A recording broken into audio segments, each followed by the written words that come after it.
خواں صاحب بیاس اور اپنے انداز بیان میں اور اپنی مخصوص شخصیت کے حوالے سے انتہائی قابل احترام جناب وسیم صاحب، کیسے ہیں؟ ٹھیک ٹھاک جی ہیں؟ اللہ آپ کا کا بہت شکریہ، آپ کرم۔ نے اپنی مصروفیات کے باوجود ہمارے چینل کے لیے وقت نکالا، اور ہماری بڑی خوش نصیبی ہے کہ ابھی محرم کی بھی آمد ہے اور آپ یقیناً سے ایک گفتگو کا سلسلہ جو ہے وہ شروع ہوا ہے، اور انشاءاللہ یہ سلسلہ جاری رہے گا۔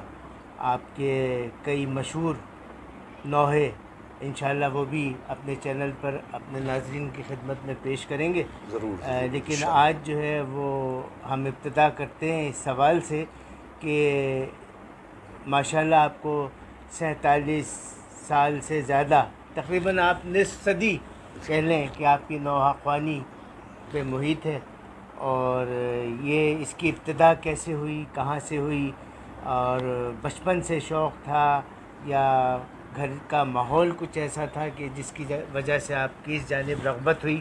تو کچھ ہمارے ناظرین کی معلومات میں اضافے کے لیے بیان کریں۔ اعوذ باللہ من الشیطان الرجیم، بسم اللہ الرحمن الرحیم۔ اپنے تمام دیکھنے والوں سننے والوں کو میری جانب سے السلام علیکم۔ اور اس کے بعد آپ کے سوال کا جواب میں یوں دوں کہ جب میری پیدائش ہوئی ہے تو اس وقت ہمارے جو اجداد تھے وہ گولی مار میں سیٹل تھے۔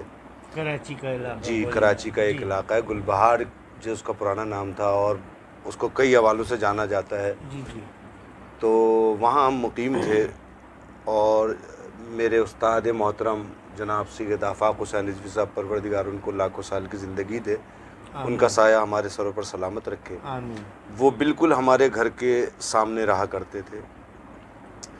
تو میرے گھر کا ماحول بھی ایسا ہی تھا، کیونکہ میرے دادا بھی پڑھتے تھے، میرے والد بھی پڑھتے تھے، ماشاءاللہ۔ تو اور میرے جتنے بھائی بہن ہیں سب ماشاءاللہ اس نوخانی سے وابستہ ہیں۔ لیکن کچھ پروردگار کی طرف سے یہ میرے لیے ایک عطیہ تھا، یہ ایک اس کا مجھ پر احسان تھا کہ اس نے مجھے منتخب کیا کہ میں اس طریقے سے آگے آؤں اور انجمن میں نوحہ خوانی کروں۔ کچھ میرا اپنا شوق بھی تھا۔ ماشاءاللہ۔ تو میرے گھر کے سامنے جو میرے استاد صاحب کا گھر تھا، تو وہاں انجمن کی پریکٹسز ہوتی تھیں، جی جی انجمن کے لوگ آتے تھے، وہاں نئے نوحوں کو ترتیب دیا جاتا تھا، بندشیں ان کی سیٹ کر کے ان کو پریکٹس کیا جاتا تھا۔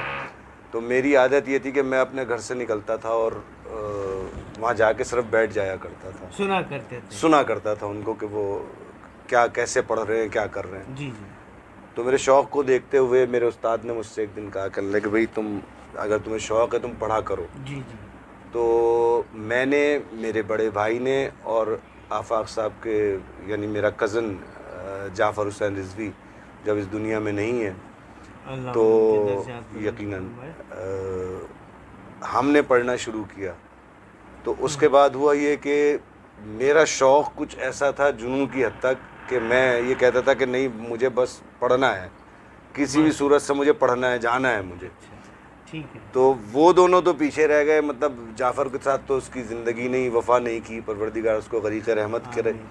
بھائی صاحب ہمارے جو تھے وہ بھی یقیناً اپنی پڑھائی میں اور روزگار کے چکر میں لگے رہے، لیکن پڑھتے وہ بھی بالکل میری طرح ہی پڑھتے ہیں بڑے بھائی ہمارے۔ لیکن جو میری لگن تھی، میری سوچ تھی، میری محنت تھی، اس کا پروردگار نے مجھے پھل دیا، اور ایسا پھل دیا کہ آج میں، میرے استاد محترم جناب سید آفاق حسین رضوی صاحب وہ امریکہ میں مقیم ہیں، اور یہاں انہوں نے پوری انجمن کی باگڈور میرے ہاتھ میں دے دی کہ بھائی تم سنبھالو اور تم اس کو لے کے آگے چلو۔ اصل میں بنیاد میں اگر شوق اور جذبہ ہو تو پھر انسان کو اللہ تعالیٰ بھی راہیں نکالتا ہے اور کامیابی کی منزلوں کی جانب لے جاتا ہے۔ تو پھر آپ نے جو ہے آفاق صاحب سے ہی جی جی بالکل تعلیم لی، پوری تعلیم وہی انہی کی طرف سے ہے میری، انہی کے رہنمائی میں پھر آپ نے جی میں نے پڑھنا شروع کیا۔ تو آپ نے باقاعدہ اس وقت کوئی انجمن جوائن کر لی تھی یا رفتہ رفتہ میں نے 1972 میں پہلا نوحہ پڑھا تھا۔ وہ پہلا نوحہ تھا، اس کے بول تھے، بانوں نے کہا صدقے ہوں مادر یہ تمہارے، اصغر میری امید میری آنکھوں کے تارے. طرز کے ساتھ تھوڑا سا. بانوں نے کہا صدقے ہو مادر یہ تمہارے، اصغر میری امید میری آنکھوں کے تارے، اب مامتا ٹکرائے کہاں جا کے سر اپنا، تم کو نہ پکارے تو بھلا کس کو پکارے، بانو. جزاک اللہ جزاک اللہ. اچھا تو اس نوحے سے آپ نے آغاز کیا ابتدا اور ہوئی آپ کی. اس کے بعد سے پھر مطلب یہ سلسلہ چلتا رہا. جی جی.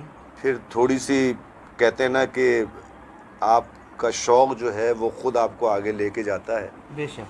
تو جب ہمارے استاد محترم نے میرے شوق کو دیکھا تو کہنے لگے کہ تم میرے ساتھ پڑھوایا کرو.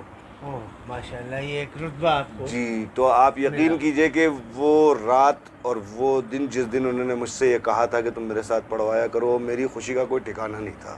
بالکل بالکل. اور میں رات بھر یہ سوچتا رہا کہ میں اس مقام پہ پہنچ چکا ہوں کہ آج مجھے چچا ابا نے یہ کہا کہ تم میرے ساتھ پڑھوایا کرو. بس پھر اس کے بعد سے میں نے پڑھنا شروع کیا، یہ سلسلہ شروع ہوا.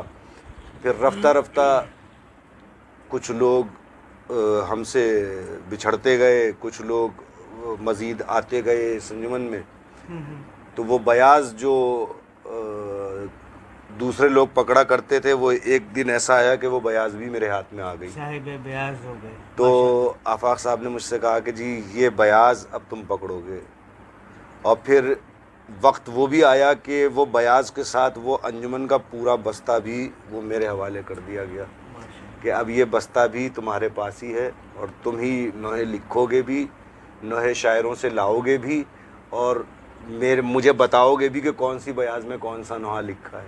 ماشاءاللہ. یعنی سارا ریکارڈ سب کیپنگ بھی آپ کے جی پاس سب میرے پاس آ گئی. اس وقت تقریباً ہمارے پاس جو اثاثہ ہے، کیونکہ 1950 میں اس انجمن کا قیام ہوا ہے اور 1957 میں اس انجمن کو رجسٹر کرایا گیا ہے، تو اس وقت سے لے کے اب تک کا جو بھی ریکارڈ ہے وہ تقریباً کوئی 42-44 بیاضیں ہیں جو جس میں تقریباً سینکڑوں کیا ہزاروں کے حساب سے نوحے موجود ہیں. تو یہ انجمن کے نام سے بھی ہمارے ناظرین کو جی میں بتاؤں، یہ انجمن انڈیا میں کانپور گوالٹولی میں جی جی اس انجمن کا نام تھا انجمن محمدی معین الازا، جو آج بھی موجود ہے انجمن محمدی معین الازا کے نام سے. اور وہاں وہ پروگرام کراتے ہیں 9 تاریخ کی رات کو آگ کا ماتم کرواتے ہیں. بہت بڑا ایک پروگرام ہوتا ہے کانپور گوالٹولی میں ہی. پاکستان آنے کے بعد انہوں نے اس انجمن کا نام رکھا انجمن محمدی قدیم ہمارے بزرگوں نے. اچھا وہاں بھی ماشاءاللہ سے یہ انجمن اتنی ہی مشہور ہے، تو یہاں آنے کے بعد بھی ہمارے اجداد نے یقین کریں کہ اپنے خون سے سینچا اس انجمن کو، اور آج انجمن اسی مقام پہ پہنچ گئی جو اس کا مقام ہونا چاہیے تھا. کیونکہ پچھلے سالوں میں جو پچھلا دور گزرا ہے، جس زمانے میں سچے بھائی، ناظم بھائی، چھجن صاحب، جعفر ددہ اور علی بھائی، ضیاء بھائی، یہ تمام پڑھنے والے موجود. اگر کسی کا نام رہ گیا ہو تو اس کے لیے معذرت چاہتا ہوں میں. تو جب یہ تمام لوگ موجود تھے تو ایک مقابلے کی فضا قائم تھی جی جی کہ شبیداریاں اپنے اس طریقے سے ہوا کرتی تھی کہ وہاں نئے نئے کلام لے کے لوگ جاتے تھے، نئی نئی طرزیں لے کے لوگ جاتے تھے کہ وہاں جا کے ان کو سنائیں گے، لوگوں کو سنائیں گے، نئی چیز ہے، نئے طرز ہے، نیا کلام ہے. تو اس کے لیے محنتیں کی جاتی تھی. ہاں محنت کی جاتی تھی. اب ہم اس مقابلے سے باہر آ گئے ہیں. وہ معاملہ یہ ہے کہ اب ہو یہ گیا ہے کہ بس میں نے 7-8 نوحے سلیکٹ کیے، اس کو کسی شاعر سے لکھوایا، اس کو ریکارڈ کر لیا، وہ ریکارڈ کرنے کے بعد میں نے کہا یہ میری تیاری پورے سیزن کی یہ تیاری ہو گئی میری. ہاں جبکہ مطمئن ہوگا کہ اب یہ 7 8 9 10 9 میں نے یہ پورے سیزن میں ہر جگہ پڑھنے ہیں, بس یہ اس کو میں نے مطلب لے کے چلنا ہے, یہ میرا پورا نصاب جو ہے وہ 2.25 مہینے کا پورا ہو گیا. لیکن ہمارے جو بزرگ گزرے ہیں, جو نوحہ گزرے ہیں, جو صاحبان بیاض گزرے ہیں, انہوں نے جو تعلیم دی تھی ہم اس تعلیمات کو بھول گئے. انہوں نے تعلیمات یہ دی تھی کہ اگر آپ جا رہے ہو شب بیداریوں میں تو وہاں جا کے کچھ ایسا کام کر کے آؤ کہ لوگ آپ کو یاد رکھے. بے شک. جیسے ابھی تک میرے اندر وہ چیز موجود ہے. اب جیسے ظفر الایمان کی شب بیداری ہوتی ہے, انجمن ظفر الایمان, عزت صاحب کی عزت لکھنوی صاحب جس کے روئے رواں تھے, صاحب بیاض تھے, آج کل ان کی ابھی وہ ہوتی ہے ترئی شب بیداری ہوتی ہے, ان کا وہ طرح جی اب آئے ہو بابا. تو طرح شب بیداری کے لیے ہم آج بھی ویسے ہی طرح لکھواتے ہیں, اس کی طرز بناتے ہیں, جا کے پڑھتے ہیں. ایک مقابلے کی سطح جو ہمارے بزرگ ہمیں دے کے گئے تھے, یعنی میرے استاد نے جو میری تعلیم کی تھی, جو تربیت کی تھی کہ بیٹا یہ مقابلے کا جو سلسلہ ہے یہ قائم رکھنا, جی جی, کلام لکھوانا, کلام کی طرز بنانا, اور اچھے سے اچھا کلام پڑھنے کی کوشش کرنا, اچھے سے اچھے شاعر کو پڑھنے کی کوشش کرنا. معیار سے آپ نے مطمئن ہو کے ایک جگہ رک نہیں جانا, ایسے ہی آپ نے مستقل جستجو کرنی ہے, آگے بڑھنا ہے, بالکل ایسے ہی, اپنے فن میں نکھار لانا ہے, بہتر سے بہتر مولا کی خدمت بہتر سے بہتر طریقے, یقیناً بالکل ایسے ہی ہے. اور عزاداروں کو بھی جو ہے وہ اس میں آپ نے بہتر سے بہتر معیار جو ہے وہ سننے کے لیے فراہم کرنا ہے. اچھا, اس میں ایک معیار کی جب بات آتی ہے تو اس میں ایک میرا خیال ہے کہ الگ ہی فن ہے کہ اس کی کلام کی طرز کس پیرائے میں ڈھالی جائے. اس سے پہلے کا مرحلہ یہ ہے کہ کن شاعر سے کس عنوان کے تحت لکھوایا جائے. اچھا, آج کل ایک چیز میں دیکھتا ہوں جو پہلے سے مختلف نظر آتی ہے کہ پہلے کلام تشکیل دیا جاتا تھا, پھر اس کی طرز جو ہے وہ بنائی جاتی تھی. بالکل ایسے ہی. اب کچھ ایسا رویہ اختیار کر لیا ہے, یہ کس انڈسٹری سے متاثر ہوئے کچھ کہا نہیں جا سکتا, کہ پہلے طرز تیار ہو جاتی ہے, اس کے بعد شعراء حضرات سے کہا جاتا ہے کہ بھائی اس پہ آپ ایک کلام لکھ دیں.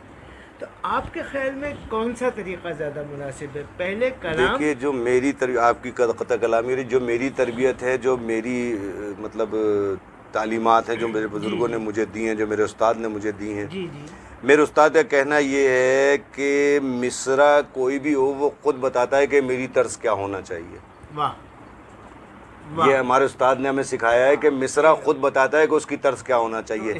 اس کا مطلب یہ ہو گیا کہ پہلے سے طرز تو نہیں بننی چاہیے. بالکل, اس کا سیدھا مطلب یہ ہو گیا کہ پہلے سے طرز موجود نہیں ہونی چاہیے. آپ شاعر کو باؤنڈ کر رہے ہیں. بالکل ایسے ہی ہے, بالکل ایسے ہی ہے کہ ہم اس کو مقید کر رہے ہیں کہ اب آپ نے اس طرز کے حساب سے لکھنا ہے, اس سے باہر نہیں نکلنا ہے. جبکہ شاعر اگر کوئی چیز لکھتا ہے بغیر طرز کے تو اس میں گنجائش بہت زیادہ ہوتی ہے, اس میں گراؤنڈ آپ کو کھلا ملتا ہے, آپ طرز بھی اپنے حساب سے اس کو بنا سکتے ہیں. تو یہ کچھ معاملات ہیں, اور یہ ہمارے یہاں اس چیز کا فقدان ہو گیا ہے, پیدا ہو گیا ہے. بہرحال ہم صرف دعا یہ کر سکتے ہیں پروردگار ہمیں راہ راست پہ لائے, اور اس معاملے کو جس خوش سلوی کے ساتھ ہمارے بزرگ چلاتے رہیں اس طریقے سے ہم اس کو لے کے آگے چلتے رہیں اور فروغ عزاداری کرتے رہیں.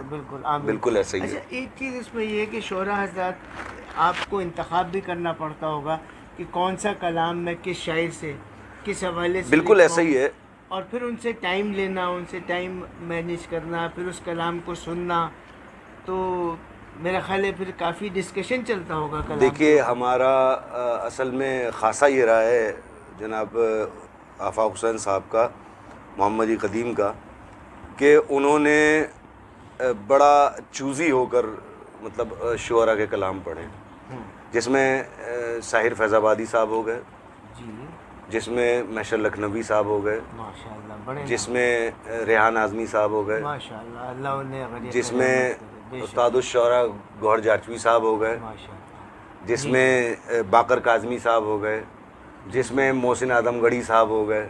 یہ تمام شعراء جو تھے یہ ان کے کلام انہوں نے پڑھے ہیں, اور سجاد رزمی صاحب ہو گئے. تو مطلب یہ کہ شعراء کی ایک بڑی لمبی لائن ہے, شاید میں کچھ نام بھول بھی رہا ہوں جن کے ہم نے کلام پڑھے, لیکن یہ کہ آفاق صاحب نے اتنے زیادہ کلام پڑھے ہیں, ایسے ایسے شعراء کے کلام پڑھے اور اتنا مطلب سلیکٹ کر کے انہوں نے کلام پڑھے ہیں. کیفی اعظمی صاحب, تو مطلب ان کا بھی کلام پڑھا.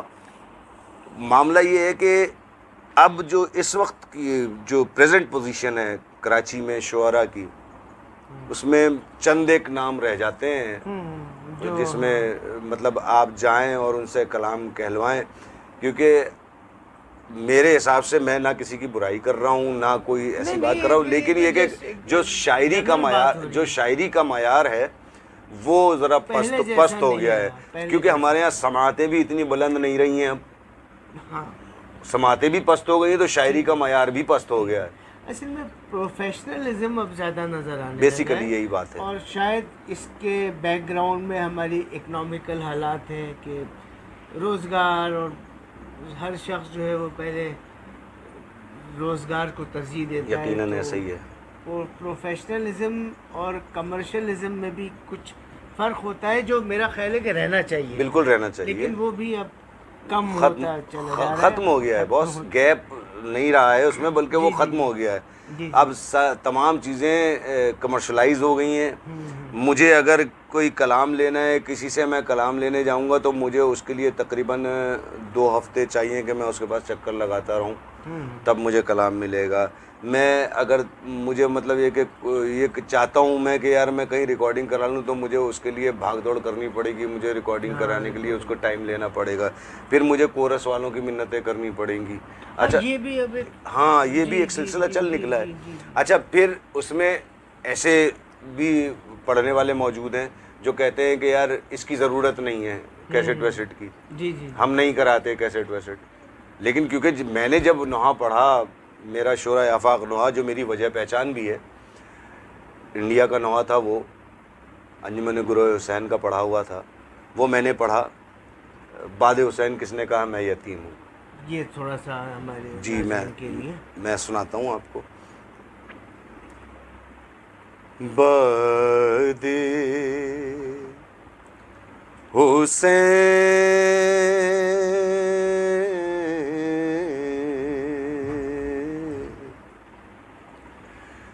باد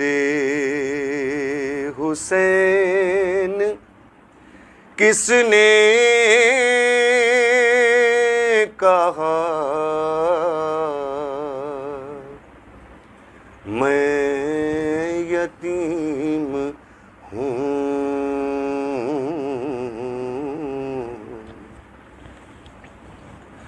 مقتل سے آ رہی ہے صدا,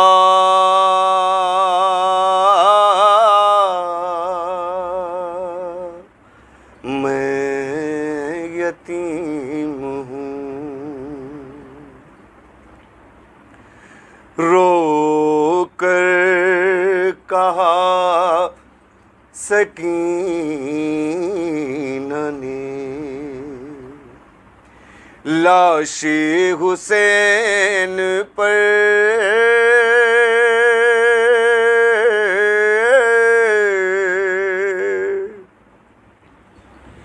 اب جا کے یہ یقین ہوا میں یتیم ہوں. جزاک اللہ. اچھا, بات ہماری ہو رہی تھی کہ کلام تک ہم آ گئے کہ ہم نے ایک شاعر سے کلام لکھوا لیا, پھر اگلا مرحلہ آتا ہے اس کی طرز. جی, طرز کس طرح بنائی جائے, اور اس کے آگے کا سوال میں پھر آپ سے بعد میں کروں گا. پہلے پھر طرز جو ہے وہ کس طریقے سے آپ تشکیل دیا کرتے ہیں؟ دیکھیے, مجھے نہ ہارمونیم بجانا آتا ہے, نہ مجھے کوئی انسٹرومنٹ بجانا آتا ہے. جی جی, یہ میرے مولا کی عطا ہے. جی جی, یہ ان کا کرم ہے اور میرے استاد کی ماشاء تعلیم دی ہوئی ہے کہ جی میاں خود کرو جو کام کرنا ہے. بہت اچھا. تو ہم بیٹھ جاتے ہیں, خود اس کی ٹوٹی پھوٹی طرز کرتے ہیں, جی جی اور اللہ کا احسان ہے, اس معبودہ کرم ہے کہ میں بھی ابھی تک تقریباً کوئی سینکڑوں طرزیں بنا چکا ہوں. ماشاء اللہ ماشاء اللہ. تو اس کے بعد پھر اس کے اندر ایک کہتے ہیں کہ ایک نوحہ خوان یا جو آپ کا نعت خواہ حضرات ہیں, منقبت خواہ ہیں, انہیں بھی کچھ بنیادی موسیقی کی تعلیم سے رغبت, اس کا شعور ہونا کچھ ضروری سمجھا جاتا ہے. یہ حقیقت ہے یا اس میں حقیقت سے دور بات ہے؟ میں آپ کو یقیناً یہ بات بالکل پورے وثوق سے بتا رہا ہوں, جی جی خدا کو حاضر ناظر جان کے بتا رہا ہوں کہ مجھے کچھ نہیں آتا موسیقی کے بارے میں, مجھے کچھ نہیں پتا موسیقی کے بارے میں, نہ میں کوئی راگ پہچان سکتا ہوں, جی جی ٹھیک ہے, یہی میں سوال کرنا نہ میں مطلب ہارمونیم بجا سکتا ہوں, نہ میں کوئی اور انسٹرومنٹ بجا سکتا ہوں. لیکن پھر بھی میں جب کہیں بیٹھتا ہوں اور کوئی طرز کرنی ہوتی ہے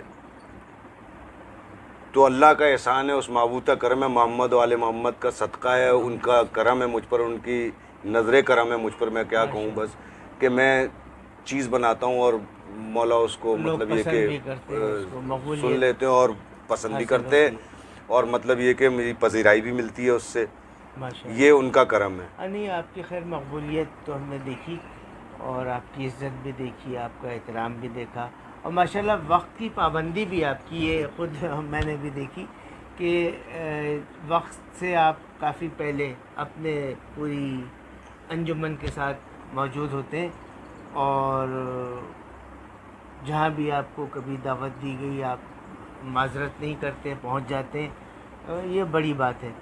اچھا, ایک سوال اور بھی ہے کہ آپ نے ابھی تک جو اپنے کلام ہمیں سنائے, جن کا ذکر کیا, وہ آپ کے اپنے لکھے ہوئے نہیں ہیں. جی کوئی آپ اپنے کلام کے آپ نے جو خود لکھے ہوں, عوام میں مقبول ہوئے, اور طرز تو آپ بنا ہی لیتے ہیں, لیکن یہ کہ آپ نے اندازاً اب تک کتنے نوحے یا مرثیے وغیرہ اب تک خود کہے ہیں؟ میں شاعر نہیں ہوں. شاعر نہیں. میں نے کوئی نہ شاعری کے حوالے سے نہ کہ میں نے کوئی مرثیہ کہا ہے, نہ کوئی میں نے نوحہ کہا ہے. میں یہ سمجھتا ہوں کہ جو جس کا کام ہے اس کو وہ کام کرنا چاہیے اور اس کو اپنی کمانڈ تک لے کے جانا چاہیے. تو یقیناً میں نے شعراء کی صحبت میں رہا ہوں, ان کی محفلوں میں بیٹھا اٹھا ہوں, کہہ سکتا ہوں, سمجھ بوجھ ہے کہ قافیہ کیا ہوتا ہے, ردیف کیا ہوتا ہے. کہ ہاں, کہ ایک آدھ دفعہ بات بھی ہوئی کہ جس سے مجھے شاید یہ غلط فہمی ہوئی کہ آپ نے خود بھی کچھ کلام لکھے. وہ لیکن یہ کہ میں یہ سمجھتا ہوں کہ جس کا جو کام ہے اس کو وہی کام کرنا چاہیے. اصل میں بات یہ ہے کہ دو کشتیوں کا سوار جو ہے نا وہ کہیں نہ کہیں ڈگمگاتا ضرور ہے. صحیح ہے. تو میں نوحہ خان ہوں تو مجھے نوحہ خانی ہی کرنی چاہیے. میں خدا نہ کرے, اللہ نہ کرے, میں یہ بات نہیں کر رہا ہوں کہ جو لوگ نوحہ خان بھی ہیں, شاعری بھی کرتے ہیں, سچے بھائی ماشاءاللہ شاعری بھی کرتے تھے اور اچھے ایک بڑے مطلب اپنا کلام بھی ہاں, اور وہ ہاں بالکل نوحہ خان بھی تھے. یقیناً ایسے لوگ موجود ہیں اس کراچی میں, اور مجھ سے بہت جونیئر لوگ ایسے موجود ہیں جو شاعری بھی کر رہے ہیں اور نوحہ خانی بھی کر رہے ہیں.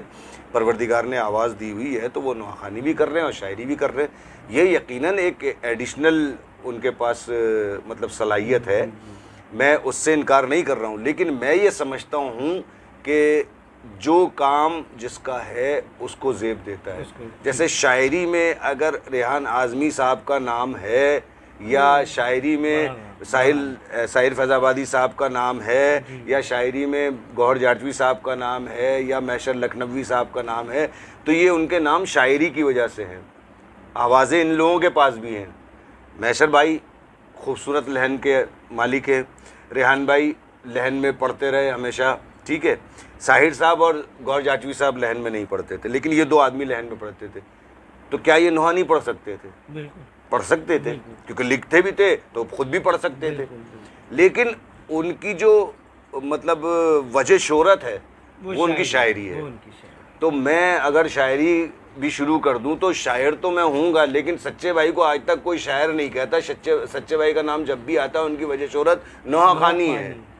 تو کیوں نہ میں نوحہ خوانی میں اس مطلب اس کمانڈ تک پہنچ جاؤں کہ لوگ مجھے نوحہ خوانی کے ہی حوالے سے یاد رکھیں. بالکل ٹھیک ہے، اور آپ نے مقام تو حاصل کیا ہے یقیناً. اور انشاءاللہ آپ سے بات چیت کا سلسلہ مزید چلتا رہے گا، اور ہمارے چینل کے لیے انشاءاللہ جیسے کہ آپ سے بات ہوئی ہے کہ آپ کچھ نوحے بھی ریکارڈ کرائیں گے. جی انشاءاللہ تعالیٰ اور ضرور. اب آپ میرا خیال ہے کہ بقرعید کے بعد تو کافی جی مصروفیت ہو جائے گی. اچھا، شروع ہو آپ جائیں گی. نے کراچی سے باہر اس کے علاوہ ملک سے باہر بھی آپ جی کا جانا ہوا نوحہ خوانی کے حوالے سے کہ کسی جی میں گیا ہوں. میں نے جا کر موزمبیق پڑھا ہے، میں نے افریقہ. ماشاءاللہ. تنزانیہ میں نے پڑھا ہے. دبئی پڑھ کے آیا ہوں میں. انڈیا میں نے پڑھا ہے. اور یقیناً جب زیارتوں پہ گئے تو عراق، شام، یہ تو سب پڑھا ہی پڑھا ہے.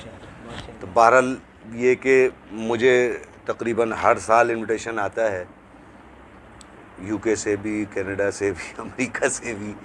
لیکن بہرحال اگر ان کے یہاں سے اجازت نہیں ہوگی تو میں یہاں سے نکل نہیں سکتا. جب وہ چاہیں گے کہ میں جا کے کہیں اور پڑھوں تب میں جا سکتا ہوں، ادروائز اگر جب تک ڈیوٹی یہاں لگی ہے تو وہ مجھے یہاں کرنی پڑے گی. بالکل ٹھیک. بس مستقبل کے حوالے سے کیا آپ کا پلان ہے؟ کیا سوچا کہ کہاں تک جانے کا ارادہ ہے؟ ابھی آپ جو ہے وہ میں نے تو صرف آپ کو نوحہ خوانی کے حوالے سے آپ کا تعارف ہے، لیکن مرثیہ خوانی، سوز و سلام، منقبت، یہ بھی دیکھیے میں آپ ہی کے فیلڈ سے ریلیٹڈ جی ہاں بالکل ایسے. اس میں آپ قدم کیوں نہیں آگے بڑھاتے؟ سوز خوانی ایک بالکل الگ فیلڈ ہے. سوز خوانی کا معاملہ یہ ہے کہ جو سوز خان تھے وہ سوز خان تھے. انہوں نے مطلب یہ کہ آپ کر تو سکتے ہاں ہیں نا، کر سکتا ہوں، تو لیکن پیش رفت نہیں ہو رہی. ہاں میں دیکھیے منقبت خوانی تک میں پہنچ چکا ہوں. سوز خوانی میں کر لیتا ہوں، سوز سلام پڑھ لیتا ہوں میں. لیکن یہ جو مرثیہ خوانی ہے نا، یہ مطلب ایک الگ فیلڈ ہے اور اس کے الگ ڈھنگ ہیں. علی اسد صاحب کے پڑھنے کا طریقہ کچھ اور تھا، آباد نقوی صاحب کے پڑھنے کا طریقہ کچھ اور تھا. اچھا، سبط جعفر صاحب کے پڑھنے کا طریقہ کچھ اور ہے نا. تو معاملہ یہ ہے کہ اب اسی طریقے سے جو مرثیے کی طرزیں ہیں، ان لوگوں نے نئی نئی طرزیں بھی مرثیے کی انٹروڈیوس کرائی ہیں. نہیں تو مرثیے کی طرزیں جو انڈیا سے چلی آ رہی تھیں وہی تمام طرزیں پڑھی جا رہی تھیں. بہرحال یہ کہ کبھی اس طرف دھیان گیا نہیں کہ یار مرثیے میں بھی ہمیں کچھ طبع آزمائی کرنی چاہیے، مرثیہ پڑھنا چاہیے. اس کے لیے معاملہ یہ ہے کہ سب سے بڑا مسئلہ یہ ہے کہ مرثیے کا معاملہ جو ہوتا ہے نا وہ شروع ہو جاتا ہے 7:30 بجے سے. اچھا، میں سمجھ شام 7:30 بجے کی مجلس آ گئی، 4 بجے کی مجلس آ گئی، 6 بجے کی مجلس آ گئی.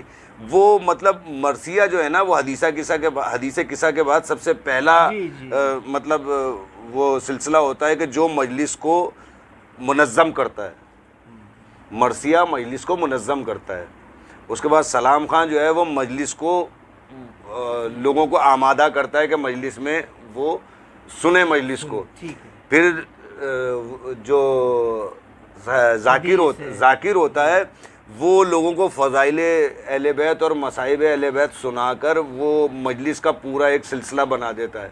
آخر میں آتا ہے نوحہ خان، بالکل، جو مجلس کا اختتام کرتا ہے، جو لوگوں کو ماتم کرواتا ہے، وہ نوحہ سناتا ہے اور اس کے بعد اس کا اختتام ہوتا ہے. تو اس تمام ڈیوریشن میں میرا نمبر سب سے آخر میں آ رہا ہے.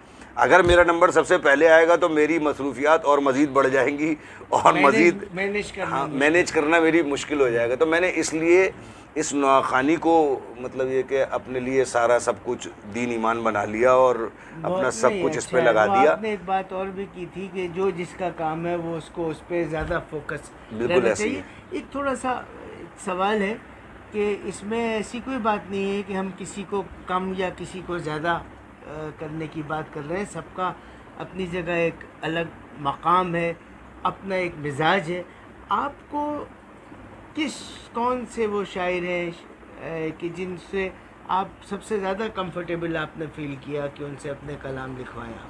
خود آپ اپنی ذات میں نے کی دو شاعر ایسے گزرے ہیں موجود میرے سامنے، میری نظروں میں اس مطلب ہیں، جن کے ساتھ مطلب میرا وقت بھی بہت اچھا گزرا، اور ان کے ساتھ مجھے کبھی پرابلم بھی نہیں ہوئی کلام لینے میں. کلام لینے میں تو کہیں پرابلم نہیں ہوئی، لیکن بہرحال ان کے ساتھ بیٹھ کے مصروں پہ اور کلام پہ بات چیت کرنے میں مزہ آیا. ایک خدا غریق رحمت کرے پروردگار ان کو کروٹ جنت نصیب کرے، ڈاکٹر ریحان اعظمی، اللہ تعالیٰ، اور دوسرے اللہ تعالیٰ ان کو صحت و زندگی دے، پروردگار ان کے رتبے بلند کرے، استاد الشعراء گوہر جارچوی صاحب. ان دونوں شاعروں کے ساتھ مطلب یہ کہ انڈرسٹینڈنگ بھی بہت زیادہ ہے، پلس پھر اس میں اگر مظہر عابدی صاحب کا نام نہیں لوں گا تو یہ ان کے ساتھ زیادتی ہوگی.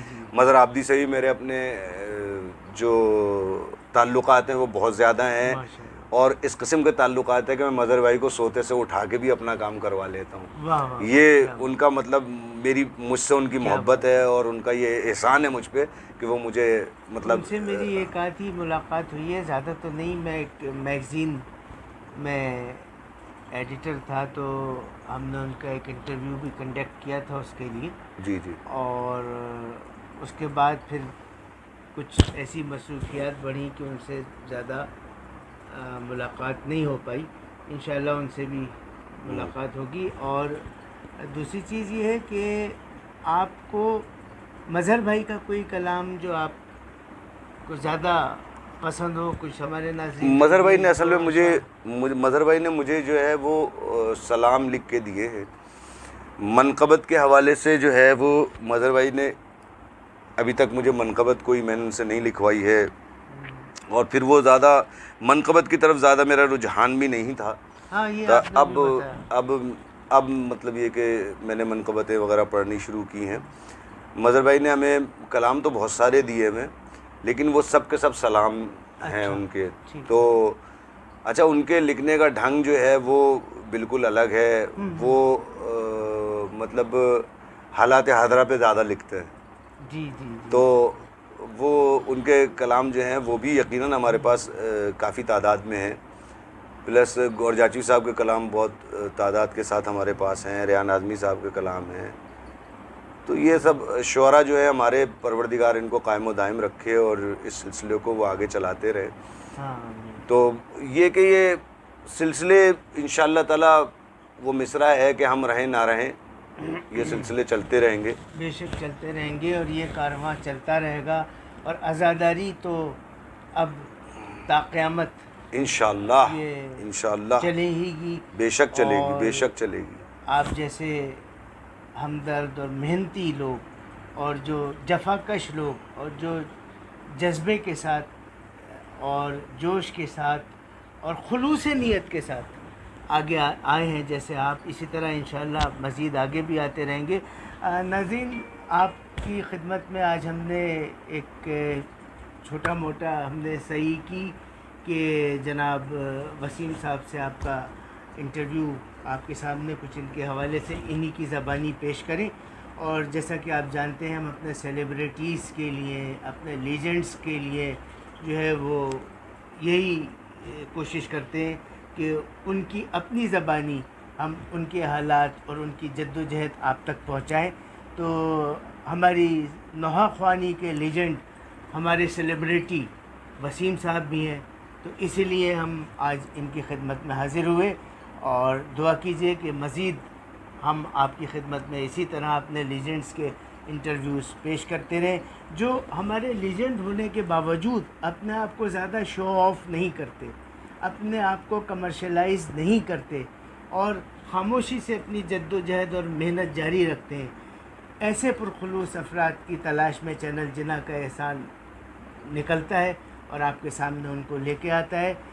آپ کا بہت بہت شکریہ. دیکھتے رہیے چینل جناح کا احسان. خدا حافظ.